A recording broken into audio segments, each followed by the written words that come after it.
Just a quick disclaimer before we get started, this run uses a bunch of skips and glitches to bypass large portions of the game, so if you're the type of person that doesn't enjoy that, you have been warned.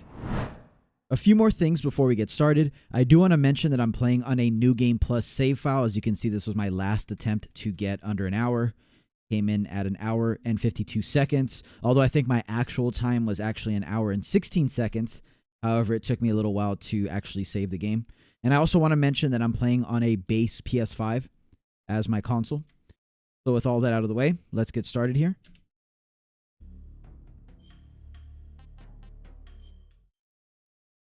And before we get into the more complicated sections of the run, I just want to say a massive thank you to everyone who has been showing me support, whether it's on YouTube, the YouTube comments, watching my stuff, watching any of the challenge runs, or on social media, on Twitter, where I'm most active.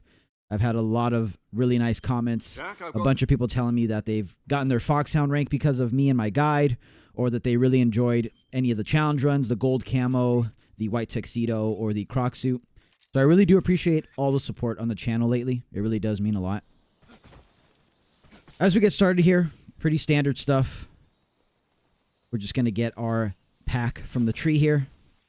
Nothing too crazy. I guess I should have mentioned also that this is on new style, obviously. This is not a legacy style run. Maybe I'll do one of those in the future, but...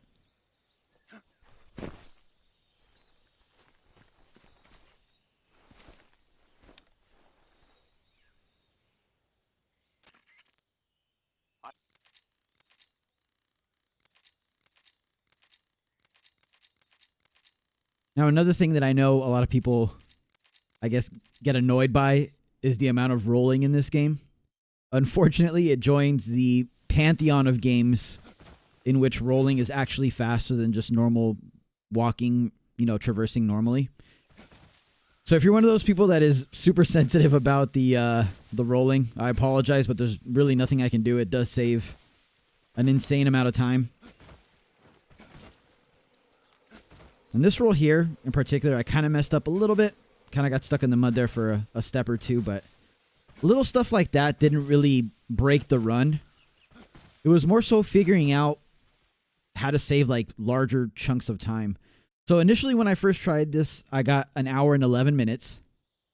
And then I got it down to an hour and 9. And then from there, I got it down to an hour and 3 minutes, which was huge. And one of the things I did is what you're seeing here is abusing the ever-living shit out of AT camo and spider camo. This is basically like stealth camo light is how I like to put it. It's not quite as good as stealth camo, obviously, but it's pretty damn close. So this last guy, just like in the original MGS3, you don't really have to mess with too much. You can just roll into him and then continue rolling into the next stage.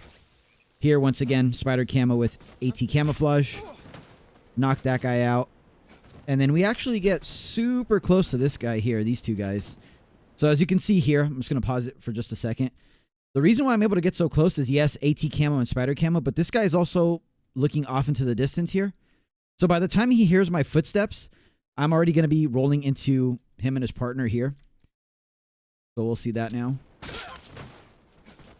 And it doesn't really matter if I knock them out or not, because by the time they get up, one, they're not going to see me, and two, when you go into Rassvet, the caution phase is reset since we have a codec call and a cutscene here.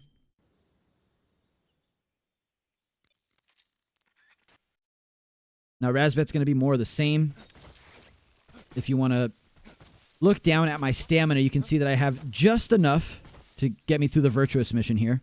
Now, this shot here is actually kind of tough. It might not look like it because he's like point-blank range, but one, he sees you pretty soon after you stop here to shoot.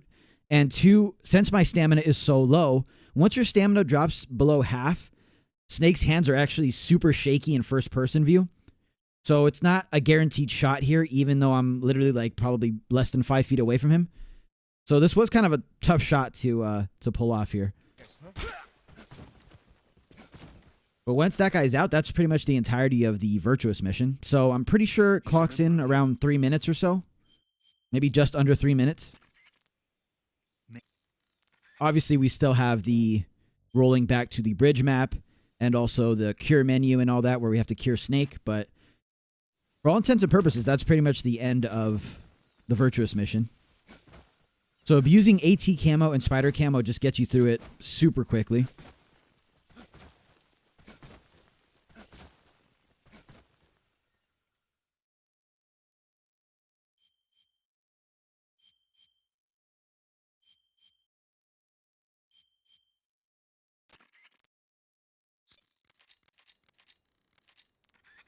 And as mentioned, once we get through all that's left is to cure Snake. And I kind of messed up here. This is not my fastest, I guess, attempt at this. I can definitely do it faster. I messed up my menuing here. I sometimes feel like the inputs get eaten in Delta, but maybe it's just that I'm so used to the original MGS3. So now we can officially say that we're done with the Virtuous Mission. So after all of these cutscenes and the intro, which we sadly have to skip, yesterday, we are ready for Operation Snake Eater.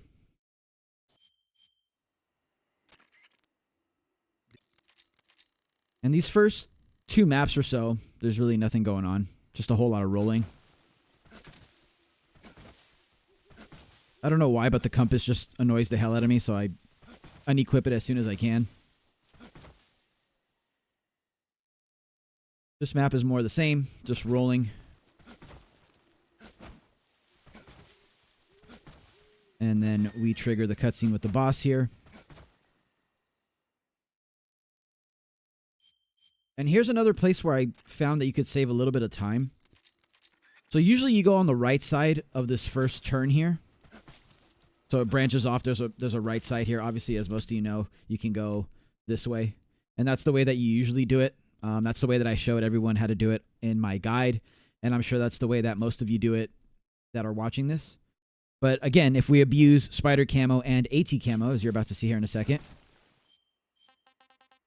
you can actually tuck yourself super close to these guys and they don't see you. Right around here.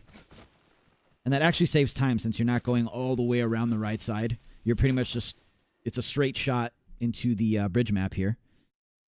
Now for this map, we don't really need AT camo or spider camo, so I make sure to take it off to save some stamina.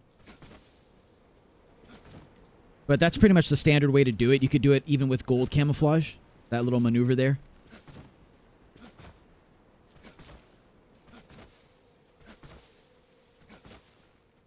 And then we are once again in Rassvet. Now this is where things start getting a little crazy. This is where we're going to see the first real skip. So we're going to do about 1/3 of the Ocelot unit. We're going to take out 3 of the Ocelot unit members. But after that, we're actually going to use Airwalk to skip the rest of the encounter. And that actually saves quite a bit of time. Because one, you obviously don't have to take out the rest of the members. Now this is very important here. Taking out this window. So you can just roll out of it without making noise. But as I mentioned, you don't have to take out the rest of the Ocelot unit. You also don't have to worry about backtracking, because after you take out the Ocelot unit, you'll remember that the game actually sets Snake in the middle of Rassvet. So then you have to backtrack back over to where the Ocelot unit encounter ends. So we get to skip all of that. And I think there's also a codec call and a cutscene in the mix as well. So all of that is skipped by doing what you're about to see here. So we take out that first guy, this second guy, and then the sniper on the roof. Then we're going to climb the ladder, and I'm going to go into my settings, and I'm actually going to change my graphic settings from performance to quality. Now, what that does on base PS5 is makes it so it's limited to 30 FPS or so. It's less than 60 for sure. And now, I'm sure many of you have seen this. This is the camouflage swapping, aka Airwalk glitch. So what's happening here, for those who don't know, is essentially Snake is still moving. His momentum is still being carried forward, despite us going back and forth in this menu. So what that does is when we do, I think it's 20 here. I think I do 20 here. 20 swaps of camouflage back and forth. It's actually going to vault us forward and up over the gate there, as you just saw. So again, what's happening is the momentum from us walking forward, from Snake walking forward, is still being carried over while we camouflage swap. So once you release it after doing 20 swaps, it launches you forward. Now this map, I usually go under the log on the left, but I've kind of been experimenting with going to this right side here, and I did find it to be a little bit faster, at least for me. Not having to do all that swimming, you can just roll over here. The other nice thing is that it puts you on the right side of this next map here. So you don't have to climb the tree and do all that usual stuff. So I'm thinking this is slightly faster than going the left side. I've tried both, and the last 2 runs, the ones that have gotten me closest to sub 1 hour, I've gone the right side, so I just stuck with it for this run as well. Now, there's claymores fucking everywhere here, so you have to be very careful. And then this little gap in the fence is actually super annoying. It's so easy to get hit by it. I put on spider camo here to avoid the dogs. Obviously, they can see and smell you and hear you better than the guards can, so rather than taking the time to tranquilize them, I just like abusing spider camo and AT camo again. And then once we get here, we can swap back. This last dog doesn't see us if we time it right. Now, Bolshaya Pass Base is a joke of a map. It always has been, even in OG MGS3. You pretty much just want to beeline it over to the one guy that you take out. Take him out by shooting him once, then rolling into him. And while you're using that forward momentum of rolling, you can switch to your Patriot. And then we're going to make our way into the Ocelot fight. Now, I like taking Ocelot out lethally with the Patriot. I've seen other people do it with the Stunner Grenade, but I like to do it with the Patriot. Now, this first shot has to be quick to stop him in his tracks there. And since I'm not fighting many bosses in this run, I'm not too worried about taking a ton of damage. So it's all about speed here. Just taking him out as quickly as I can, which is why I'm just spraying the ever-living shit out of the Patriot to try to catch him around corners and stuff. Trying to be as accurate as I can. It's not as accurate as using mouse keyboard, obviously, but this was a decent boss fight with Ocelot, I'd say. Not my best by any means, but it got the job done. So I apologize. I know the cave maps are super dark whenever I make these videos. I promise there's nothing really special going on. I'm taking the normal route that you take when you do Foxhound runs or when you want to just progress the game as quickly as possible. So I just go slightly right under the crawl space, pop out the other side where the Gakko is now, the usual stuff. So I will take this time to explain what we're going to do next. Obviously, the Pain boss fight is up next, but we will be skipping him. And this is something that not a lot of people know, but you could actually skip the Pain in the original versions of MGS3 as well, using the fake death pill. Basically, use the fake death pill right at the edge of the map, and it'll clip you past his, like, sort of boss start point. So unfortunately, we can't do that this time around. We cannot use the fake death pill to sort of clip past where his boss encounter starts. But we can use that same airwalk glitch that we used on the Ocelot unit to sort of vault us past the point where the game sort of registers Snake's model and kind of goes off of that to start the encounter. So we're going to do it the same way. We're going to run as far as we can before the encounter actually starts.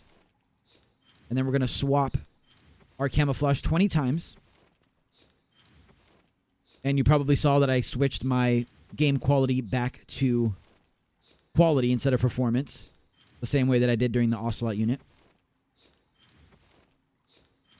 So we're going to go back and forth 20 times, and you'll see that we'll vault past the point where the game is like, oh, Snake stepped here, so it's time for the Pain fight, which allows us to basically just swim past his boss map where we face the Pain and continue the game as if we did beat him, even though we didn't even start the encounter. As you can see, it's letting me past. We just have to make our way to the other end of the map here and then go into the next map. And the game will think that we took out the Pain.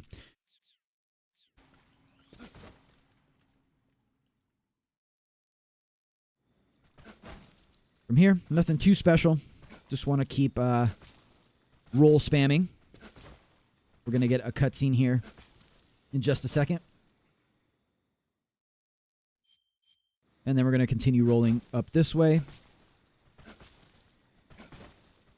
And we're going to head into the river map here in just a second. Now, you may have noticed, if you have keen eyes, that I equipped brown face paint.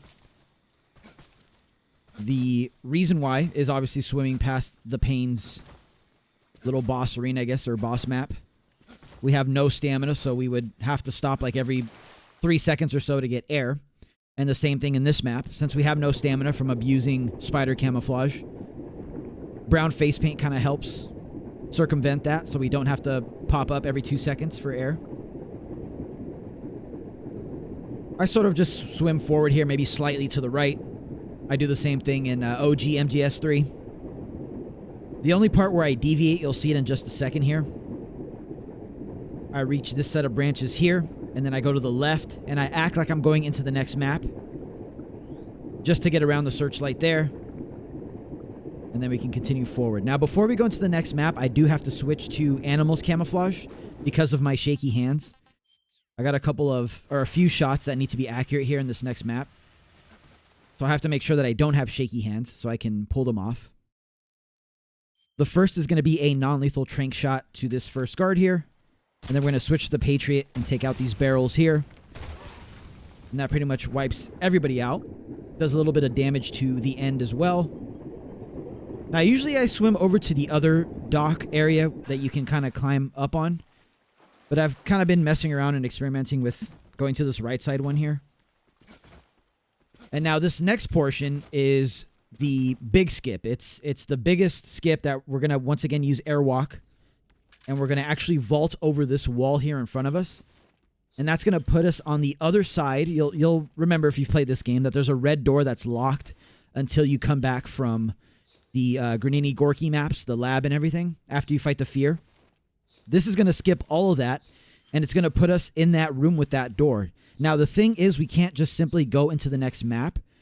We actually have to successfully do this, and this is probably the most annoying part of this run, is doing all of this, because I have to do it 30-plus times. So that's step number 1. Step number 2 is if it's successful, and we're in that room, we have to change our quality settings to limit our frame rate, because the next glitch that you're going to see involves a smoke grenade. And it's basically like the boba skip, for those of you guys who are familiar with MGS1 speedrunning, where we're kind of simulating Snake's model, sort of clipping through that area so the game thinks, oh, okay, you've already done all that, so you're free to go to the next map. So you'll see what I'm talking about here. I'm changing my quality, getting smoke grenades out, and then I have to tuck myself into this corner here, throw the smoke grenade, sit there for a second up against the door, and then pray that this next part works. I got lucky and it did first try. Now, I didn't come up with all that. I am nowhere near smart enough to come up with any of that. I've seen other people do it. I've watched guides. Shout out to House Test, I believe is the gentleman's name, who is also a speedrunner and makes awesome speedrunning-centric content on YouTube. If you want to check him out, I'll have him linked in the description below. I learned it from him, but a lot of that is RNG. It's not as easy as doing it first time. I got super lucky and everything worked out for me first time there. However, I've done many runs where they pretty much die here because I just cannot get that skip to work. So that is how we skip the fear. All the Krasnogorje maps, the lab, all that fun stuff is skipped by doing that. So now we're in the maps leading up to the end, and we're actually going to skip the end as well. We're not going to resort to any fancy tricks or airwalking or skipping. All we're going to do is use the old reliable clock trick. For those of you guys who do not know, you can save here and actually fast forward your clock of whatever platform you're on by, I think it's over 2 weeks. I just do a month because it's easier. As you can see here, I'm going into my PlayStation's system settings, date and time, and switching it up to a month. I already have it a month in advance from when this video was made because I've been doing runs all this week. But essentially, any point past 2 weeks, I believe, or 3 weeks, you can come back to the game from your previously, your save file. And if it's been 3 weeks or more from that save file, the end will die of old age. So if everything goes correctly here, when I load my save back up, we'll get a cutscene instead of the beginning of the end's encounter. And that means that this trick worked. Now, this is old. This has been around forever. You could do this in the original MGS3. So there we go. We got the cutscene, which confirmed that the clock trick did work. Now, this is awesome. The end can be fought and killed in 2 minutes if you're fast, maybe even less. However, the only drawback is that we don't get the Mosin Nagant from doing this. And that might not seem like a huge deal since we're saving around 2 minutes here or so. But the Mosin Nagant is a godsend against the Fury. And of course, that is the one boss, well, one of the few bosses that we actually have to fight. And let me tell you, fighting the Fury with only the Mark 22 is probably the most aggravating part of this entire run. Because it's fine if you want to just take him out, you can do it. It's not a hard fight once you have it down, even with the Mark 22. The difficult part is that you have to do it very quickly. You can't just like dawdle around and waste your time and just get a normal Fury kill. It has to be a fast Fury kill if you're obviously trying to beat this game in less than an hour. So it's amazing that we got to skip the end. However, there is a drawback to it, and that's the fact that we don't get the Mosin Nagant. So we have to pray that we get a good Fury fight. I'll let you all enjoy Cynthia Harrell's amazing new rendition of Snake Eater, and I'll talk to you again in a second.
Now, this first mountain-based map is actually very, very easy. Animals Camouflage, which we threw on to stabilize our shaky hands, on its own is amazing here. However, once you add AT Camo to the mix, it's even better. You can literally just roll this entire map. If you know where the guards are, you can kind of just weave in between them all. And then from here, it's basically just a straight shot to the next map.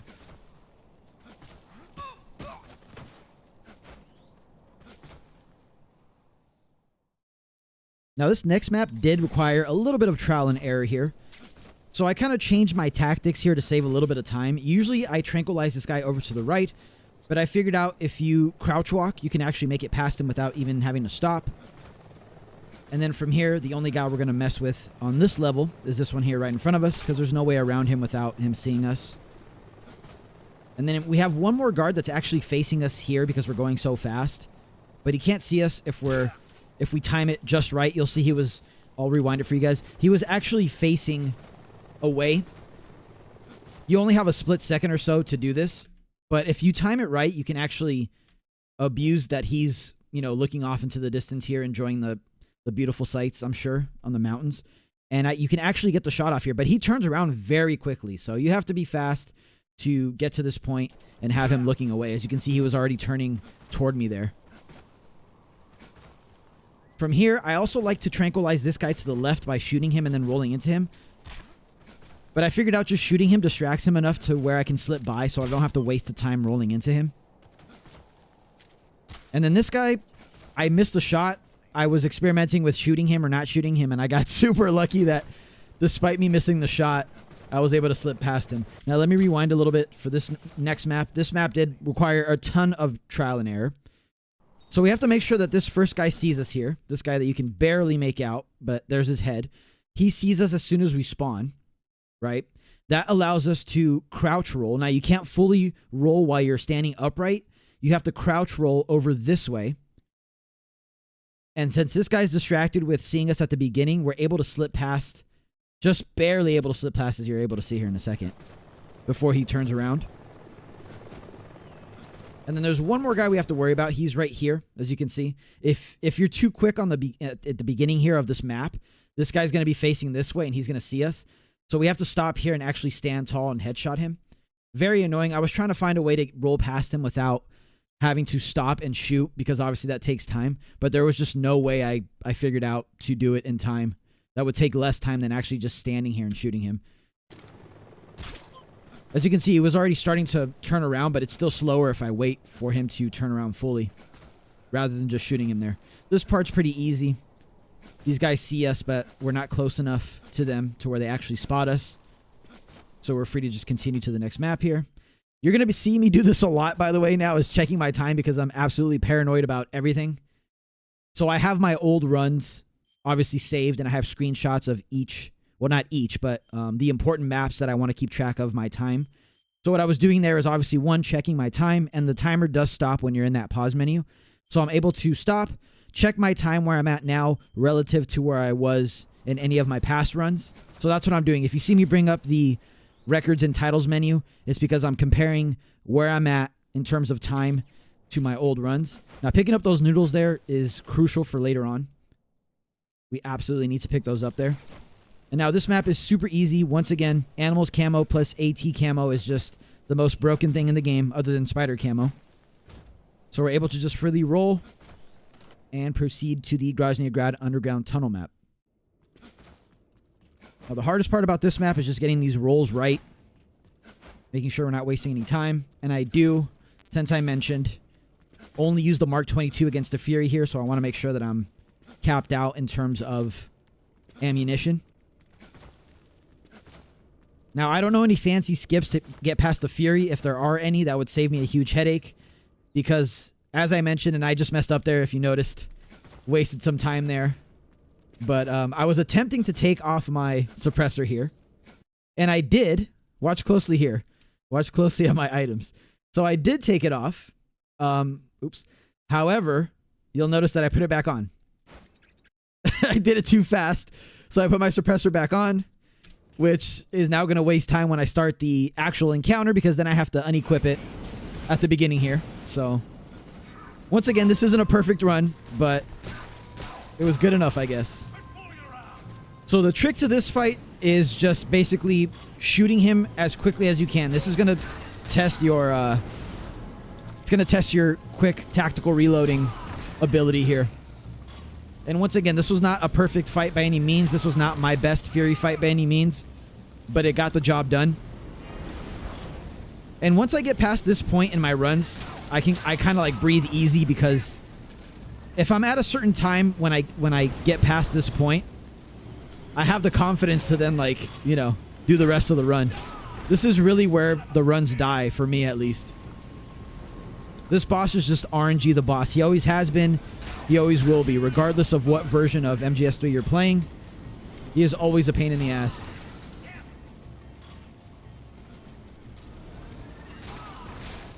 So as you can see, I'm running low on ammo.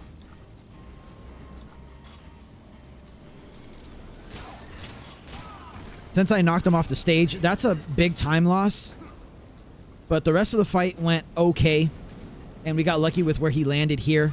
So I just decided to continue here and end the fight. I was able to pick up a little bit of ammunition there.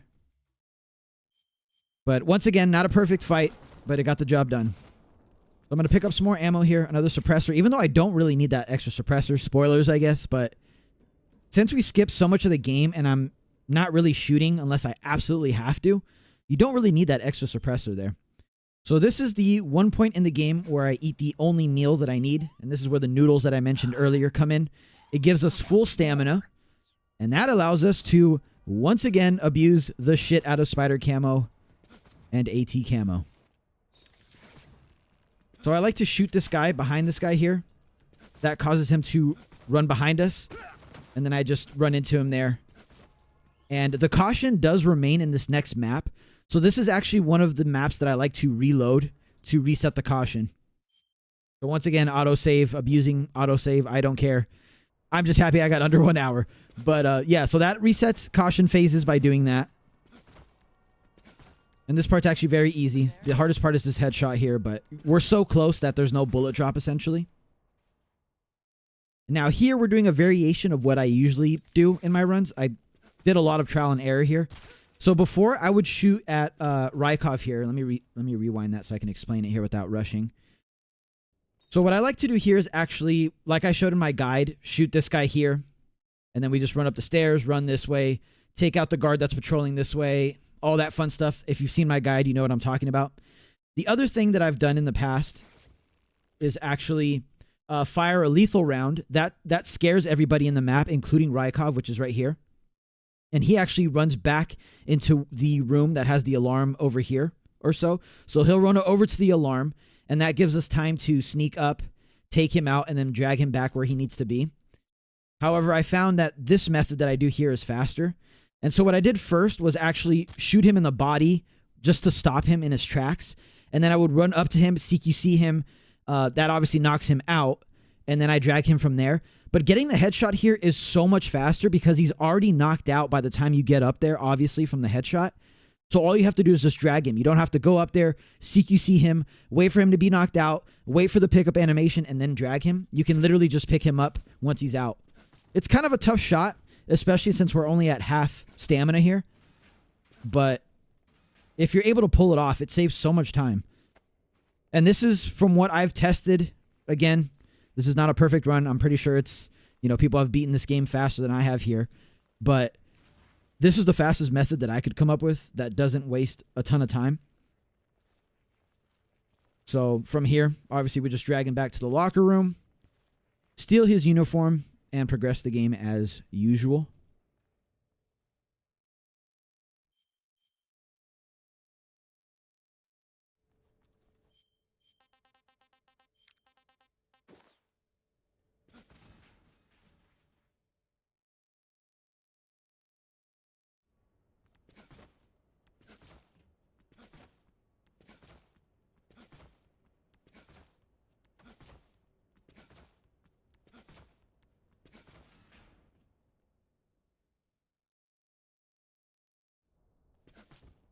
And unfortunately, there is no way to skip the torture sequence. So we have to watch that all play out. And that does count toward us. It counts toward our time. But we got here pretty quickly, and there I go, frantically trying to skip cutscenes as soon as you can to save as much time as I can.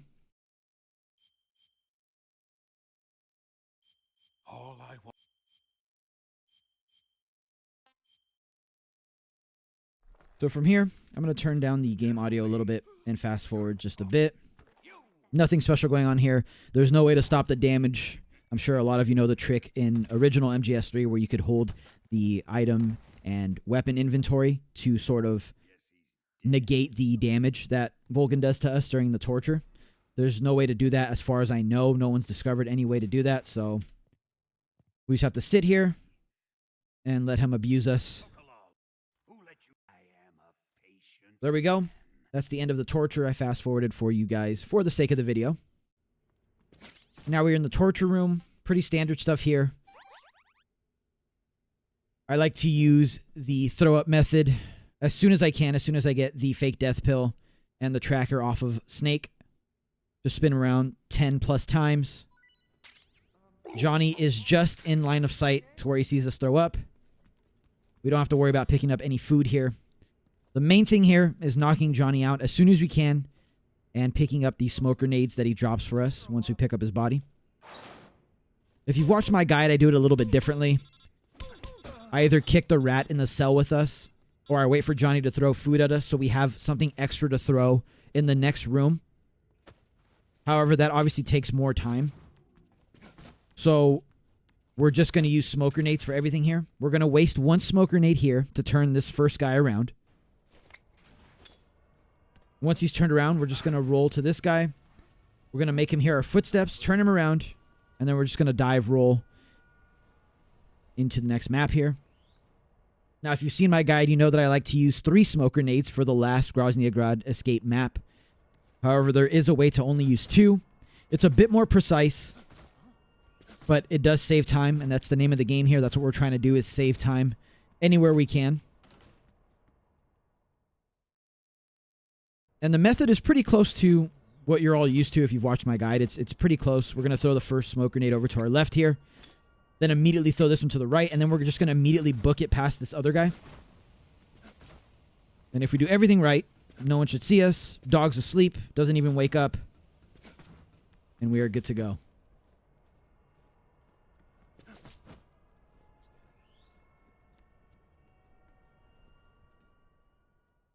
Now here I experimented with just completely rolling off of the top level here. In the original game, it actually killed you, but in this one, it doesn't. Snake just kind of like, you know, cracks his leg, breaks his leg, and sits there during that animation. So I did confirm that that was slower than just doing that, just dropping down one level and then dropping from there. It's still pretty high, but it doesn't affect Snake to the point to where his like leg breaks, I guess you could say. Because sitting there during that animation does take a lot of time.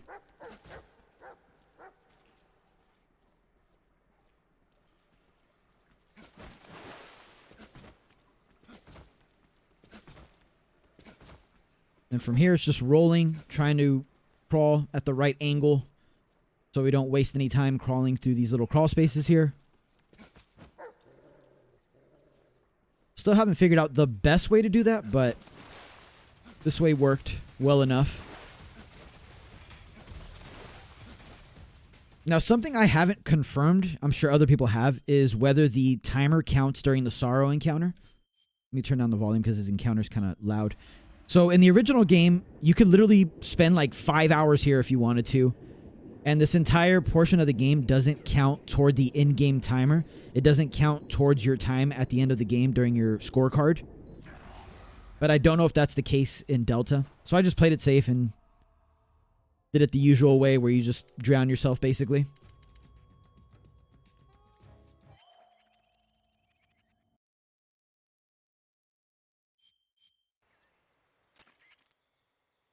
These next couple maps are pretty easy. Nothing too crazy here.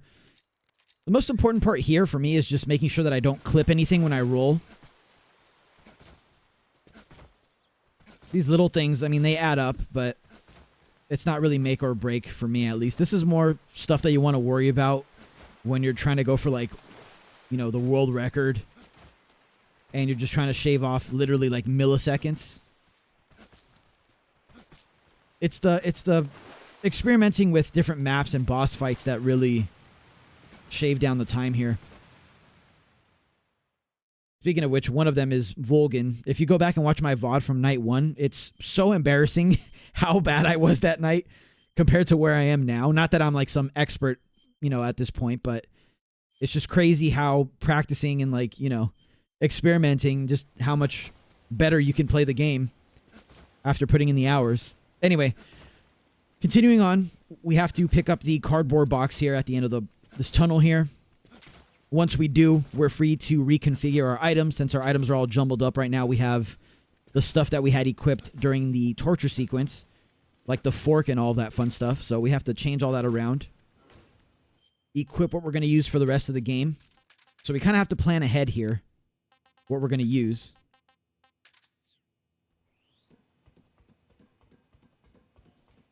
And if you guessed that we were once again going to abuse spider camouflage and AT camouflage, you are correct. That is 100% what we're doing here.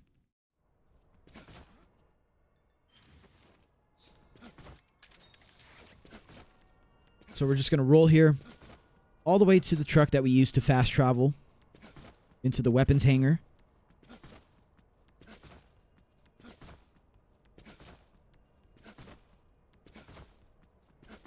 And if you're worried about stamina, don't be. We don't really need it at this point. And it replenishes at certain intervals in the game, just automatically without having to eat. So we're going to keep spider camouflage on for this entire hangar portion where we're setting the C3. This also took quite a bit of experimentation. But as always, spider camo and AT camo is just too strong. So we use it in here as well.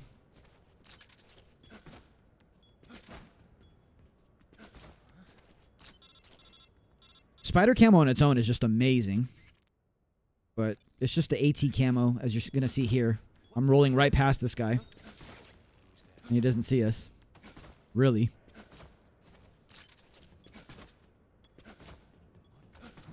And once the last C3 is set, we are ready for the Volgin boss fight. Now again, if you go back to my VOD from night 1, it's a pretty stark contrast from where I'm at now in terms of this fight.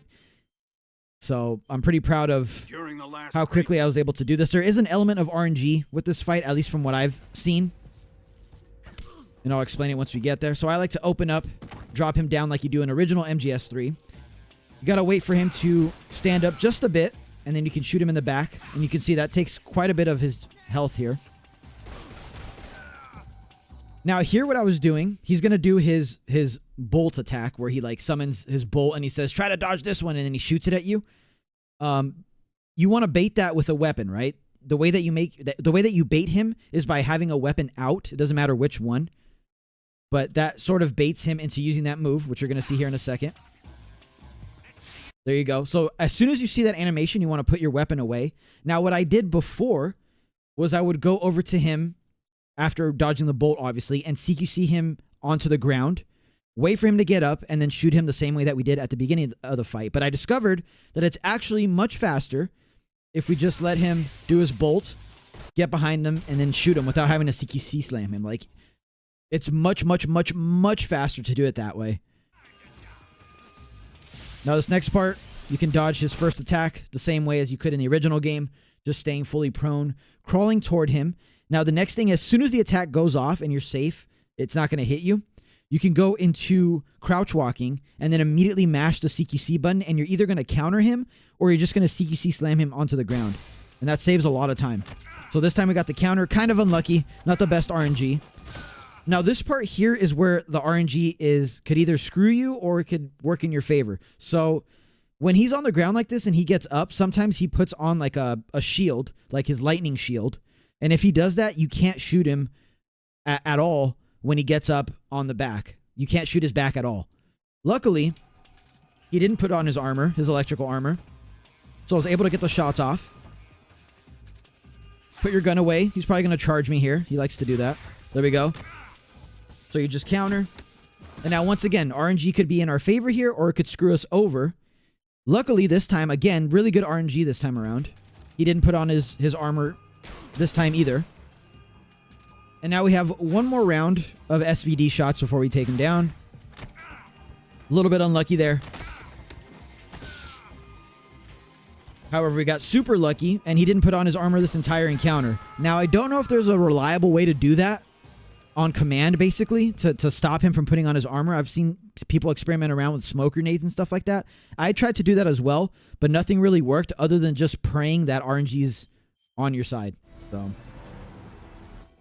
next up, we have the escape sequence with Eva in her little sidecar. Now, if you're wondering why I'm shooting the RPG at the Shagohod here, it's because it does a little bit of damage. And even a tiny bit of damage, even just a little bit of damage here, will help us later on when we have to actually fight the Shagohod.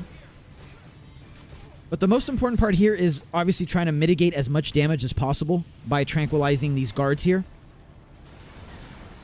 And I didn't want to waste time switching to more of like an armored camouflage, something like the Peace Walker battle dress, the MGS3 sneaking suit, or even Oscam, because I was so terrified that it was going to come down to seconds at the end that I didn't even want to take the extra time to throw on a camouflage.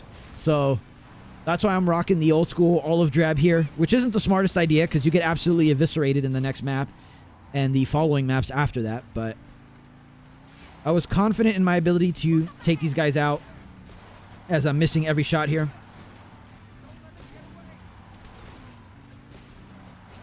This first map, you don't take too much damage.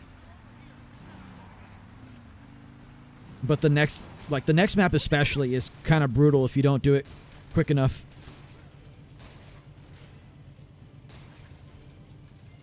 And once again, not having the Mosin here is the worst.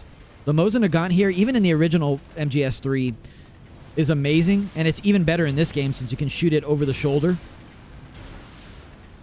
So I'm really missing the Mosin Nagant for these next couple maps.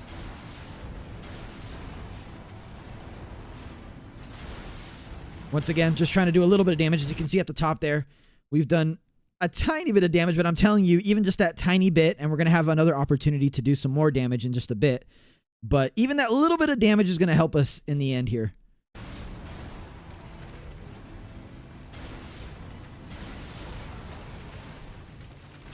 Now, you don't want to shoot just like a madman, because if the Shagohod is too close or if a tank is in front of you, the splash damage from the RPG will damage Eva and Snake.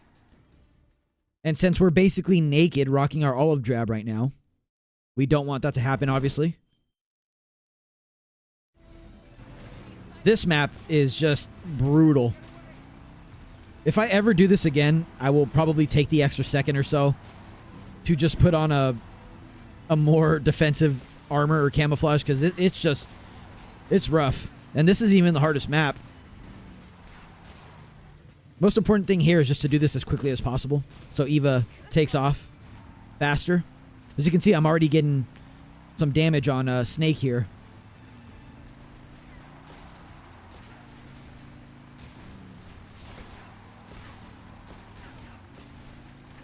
Not the best aim here.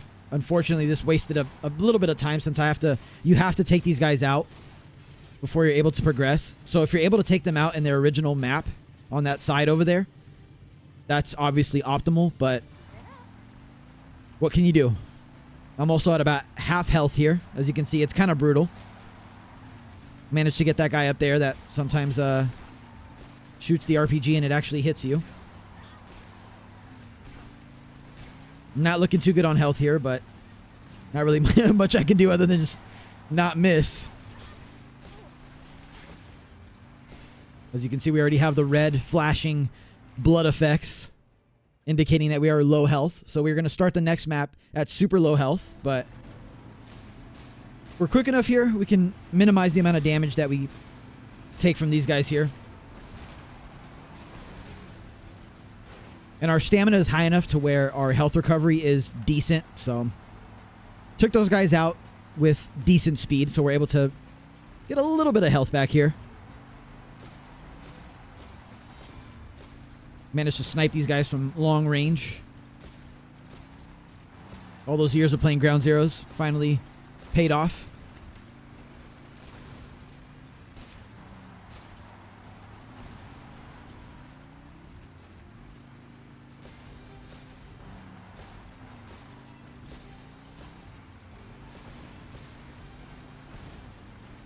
This is all much, much easier to do on PC, by the way. I've been playing the PC version here and there. I've been playing the PS5 version more, but even just a few times that I've played on European Extreme on PC, it's just so much better to aim using the mouse and keyboard. I mean, that's the case for most games. I'd say like 99% of games, it's better to use mouse, keyboard, just in terms of aiming, but this map, you can kind of breathe easy because it's just the Shagohod takes out most of these guys for you. And then this is the map that I mentioned earlier where we're able to get a little bit more damage in on the Shagohod. And I can't stress enough how even just that little bit of damage helps during the actual Shagohod encounter, just taking it out a little bit quicker. And all the time that you're able to save here obviously helps, you know?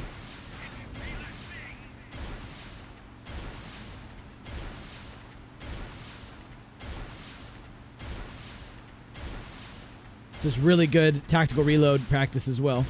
The tactical reload with RPG is kind of janky in this game.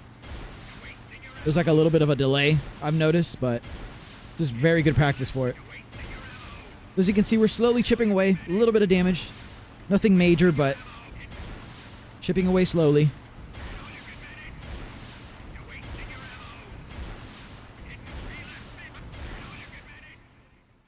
You're also doing that. I should mention that you're also doing that to stop the Shagohod from actually firing rockets and any of its other attacks. So yes, it's for damage, but it's also to stop Volgin and the Shagohod from attacking you.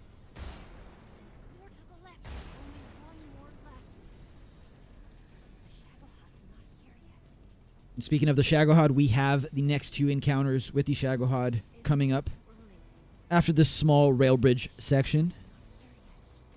And those fights actually were pretty important. Figuring out how to take out the Shagohod in both phases quickly actually cut down my time. I think a chunk of my time actually came down to getting this fight quote-unquote down. I still feel like I could save a shitload of time practicing it a little more, but it's night and day difference from how slow I used to do it. There is sort of a right order that you want to start with. But past that, I haven't really nailed the fight down. There's a little trick you could do where you basically shoot both treads at a certain time. and the Shagohod basically stays in place, and you're able to sort of double dip, quote unquote. I think I do it coming up here in just a second. So I think here I shoot the other tread. Or maybe it's after this. I don't really remember. Everything's such a blur now. So there we go. So see, it stopped in its tracks. I just injured it, or I just damaged it. And then I got to damage it again there. I'm sure there's other opportunities to do that more often. I just haven't gotten it 100% down yet. But yeah, this fight used to take ages for me. It's never been my best fight, even in the original MGS3. There we go, frantically checking my time again. I'm telling you, you're going to see me do that a lot.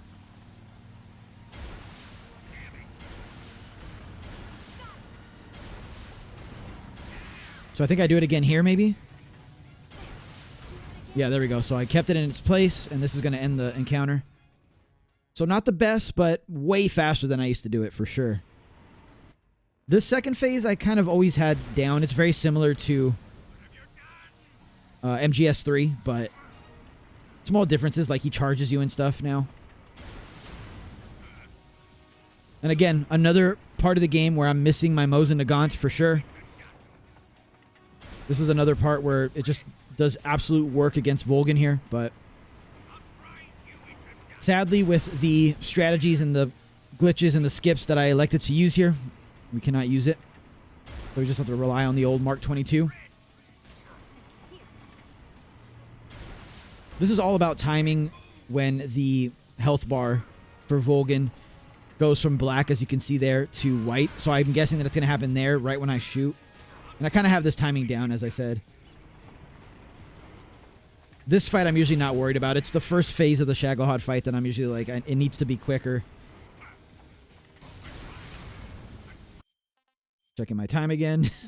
Comparing it to my other time. Off screen.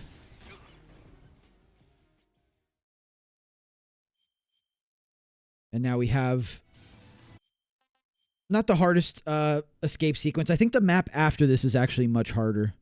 So here I was just doing the mental math, the mental gymnastics, trying to figure out if I had enough time or not. I don't know how long I paused the game, but I was there for quite a while. There we go. I think I just reloaded here. As I was saying, though, this map, not the hardest. It's the map after this. The two maps after this, I almost lost my mind trying to do them because, once again, wearing olive drab is not the smartest idea. I was just terrified. Even after doing the math in my head of where I was at, I was still terrified that it was going to come down to, like, seconds, like it did before. I was 11 seconds off the first time trying to do this. Or not the first time. I think it was my second attempt trying to do this. Second or third, something like that. I was off by 11 seconds. So I was like, every little second counts. I don't want to go into my camouflage menu or my backpack right now, since that does count toward your time. So I was just like, I'm just going to stick with olive drab and hope that I can pull it off.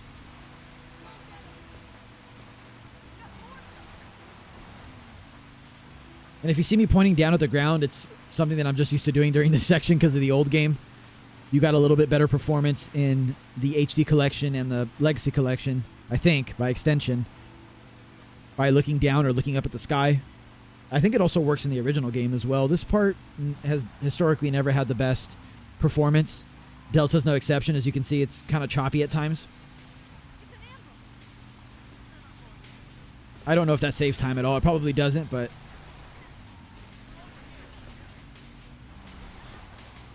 I was starting to play a little sloppy here because I was so scared of my time here.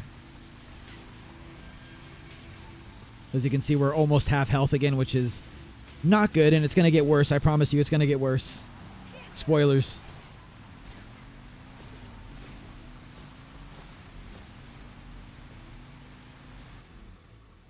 Those stupid hovercraft things, I swear to God, it's... I think I have pretty decent aim here. I mean, I know I'm missing every shot. I finally connected there. But I'm taking care of these guys pretty quickly. But it doesn't matter how fast you take them out. Literally, another one is behind it to take its place. Not even a second. Look at that. It's already back. Not even a second after. And there I got super unlucky, and the hovercraft actually crashed in front of Eva and myself. and it did damage to Snake. I wanted to lose my mind doing this in this map. I also feel like the hit registration isn't there because I'm landing some of these shots.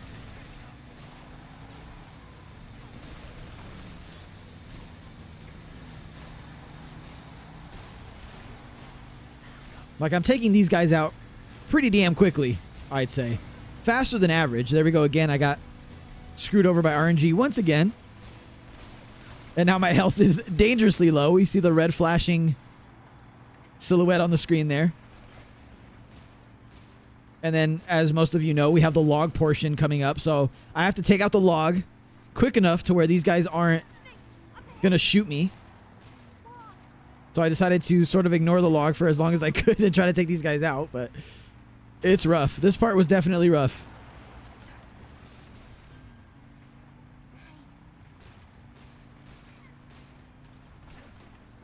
Got hit again, and I think I get hit it one more time, so I have literally no health. Going into the next map. Luckily, this next map I kind of have down. Not perfect. That's going to be the theme of this whole video if you've watched this far. Nothing I do here is perfect, but it's good enough. Got me through.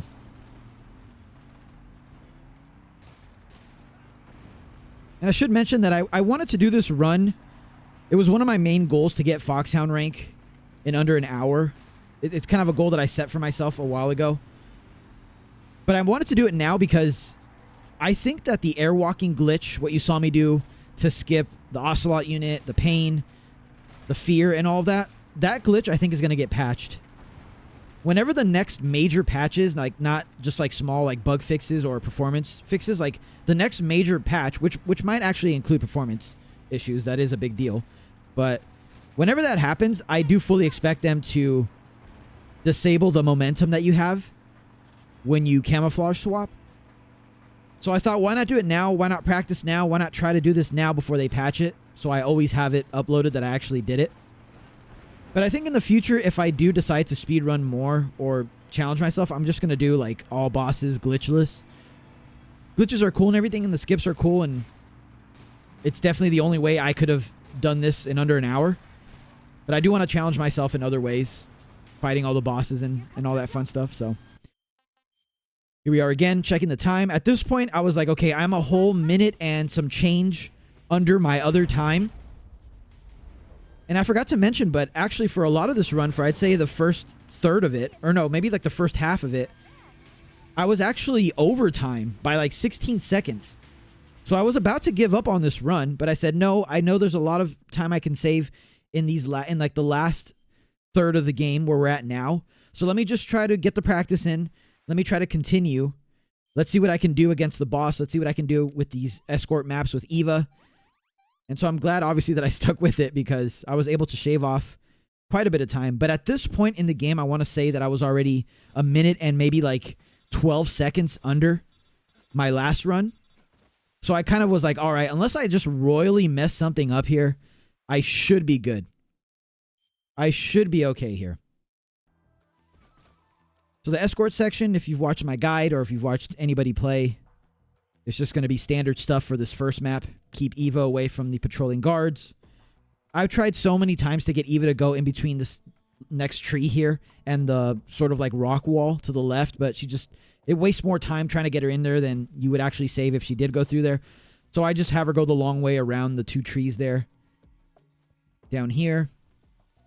And then I try to take sharp angles for her here. Usually I'd already be over by the mud in front of Snake here. But I made sure she didn't take wide angles. I just wanted her to round this corner very sharply here. So I stayed there. Stayed here to make sure she doesn't take the long way. This saves up a little bit of time. This isn't going to be make or break. But I do think I feel like I did this portion, even this portion, faster than my last run. So this next map is the big one.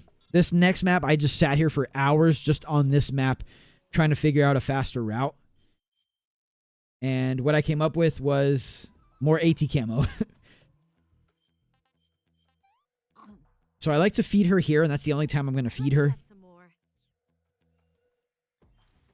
Or actually, I don't know if we use AT camo here. I might just abuse spider camo again. So I don't even mess with the guy to the left. I make sure Eva's following me here. That's the most important step, so we're not wasting time waiting for her later. Just checking where that first guard is there. And I think I actually do shoot him here just once. And then I took off spider camo there to make sure that I have enough stamina to not have shaky hands for this next portion. So I don't have to take off spider camo and then put on animals camouflage. I still need a little bit of camo here so I don't get spotted. But once again, I'm making sure that she doesn't waste time by climbing up on that little ledge there that you can see. Here, let me rewind it so you guys can see what I'm talking about. So if you don't take this angle here, if you're not standing where Snake is here and you're over here, let's say, technically it is faster, but to just go in a straight line. But Eva really struggles with this fucking ledge here, let me tell you. So it's actually just faster to make her come this way. See, she's already going for that ledge, so I made sure to call her this way. Wait till she rounded that ledge and then progressed as normal. And so here, I kind of rolled ahead so I could remove one of the guards here. This actually makes noise, as you can see, or as you heard. There's a sniper, like, right here, I want to say. He's, like, prone position, watching this way. If you kick the mushrooms that I just kicked down there, that actually, he hears that, and he patrols all the way around the map on that right side to come investigate. So that pretty much entirely eliminates one of the guards here by doing that without having to waste ammo or suppressor. And as you can see, speaking of suppressor, I still have like a third of my suppressor left. I didn't need this extra one from after the Fury, but I mean, it's pretty much in your way, so it's not a huge time loss picking it up. Here, I just take out these guys as normal while we wait for Eva. Make sure she drops down. Give that guy time to reset to get the easy headshot on him. And then from here, we just walk forward. Walk forward into our last real test, which is the boss. And that's another sort of section of the game that I spent a lot of time in. I still feel like there's something that I'm missing. Something that could make it much faster. But I am proud of kind of what I cooked up. I messed up with my strategy here, but it was fast enough to get us there. So at this point, I was like, okay, I'm golden. Unless I have like the worst boss fight of all time, I should be good because I'm well under time here. I'm well under my last run. It was November. So what I came up with here, and I'll try to explain it as we go, is to incorporate stun grenades. And stun grenades were used in the original MGS3. So you would knock her down. Like, pretend we're playing OG MGS3 right now, right? And we just CQC'd her. So what you would do is you would throw a stun grenade. Actually, you would shoot her with your Mosin, and then you would throw a stun grenade up in the air. Like, as far up as you can throw it. It would land right at the perfect time to where she doesn't have her iframes anymore. And it would stun her. And then you could just repeat the cycle. Mosin, CQC slam to the ground, stun grenade up in the air, Mosin. You just rinse, repeat, right? That doesn't work in this game. However, I still wanted to experiment with stun grenades. So we slammed her down, shot her 3 times as quickly as I could with the Mark 22. Go behind this tree here. And then I'm going to wait for her to fire at me. And then like halfway through her Patriot spray, I'm going to throw the stun grenade. So right now, that's going to explode. You're not going to be able to see it because I turn around. But it explodes right next to the tree that she kind of like is thinking about covering behind. So it just barely catches her. And then from here, you can actually headshot her twice. And then CQC slam into another grenade. And she actually does like a dolphin dive. She's blinded on the ground after her dolphin dive. But as you can see by looking at her health here, it's not blackened out. So I discovered that you can actually just headshot her while she's on the ground there. And then here I think is where I messed up. I tried to use my last stun grenade and I timed it wrong. Or I threw it at the wrong direction, actually. I should have thrown it to the left. So I kind of blinded myself there. I was still able to recover and counter her here.